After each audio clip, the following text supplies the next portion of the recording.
சும்மாவே எனக்கு நேயர்கள் ரொம்ப கம்மியாயிட்டாங்க. இந்த மூஞ்சியை பார்த்தாலே ரொம்ப அலர்ஜி ஆயிடுச்சுன்னு நினைக்கிறேன். எங்கே ஒருத்தர் ஏர்ஃபோர்ஸில் வேலை பார்க்குறாருன்னு நினைக்கிறேங்க. வெள்ளை சட்டை போட்டிருக்காருங்க.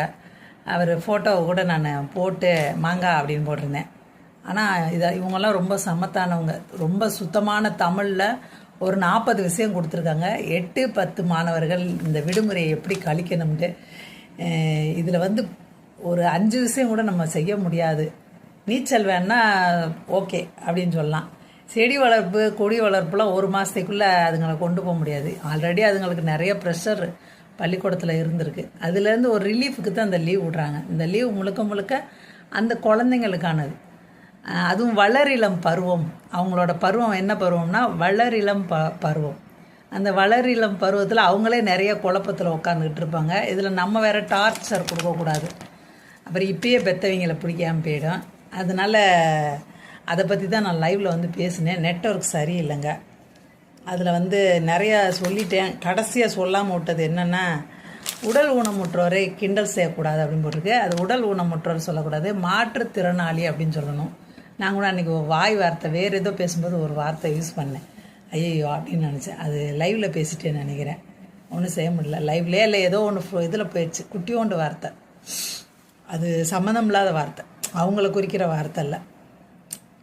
இந்த எதுக மோனைக்கு வருதுன்ற மாதிரி வந்து தொலைஞ்சிருச்சு.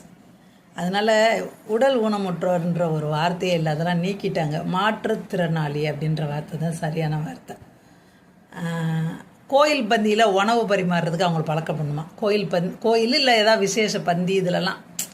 அப்புறம் வந்து வீட்டு வரவு செலவு கணக்கு பார்க்குறதுக்கு பழக்கப்படுத்தணுமா. இந்த லீவில் நல்லோரை மட்டும் மதிக்கணும் அப்படி சொல்லி அவங்களுக்கு கற்று வைக்கணும்.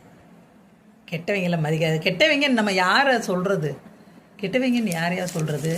இவரை பொறுத்த வரைக்கும் சினிமாக்காரங்க கெட்டவங்க. அவங்களுக்கு தான் கூத்தாடின்னு பேர் வச்சுருக்காரு.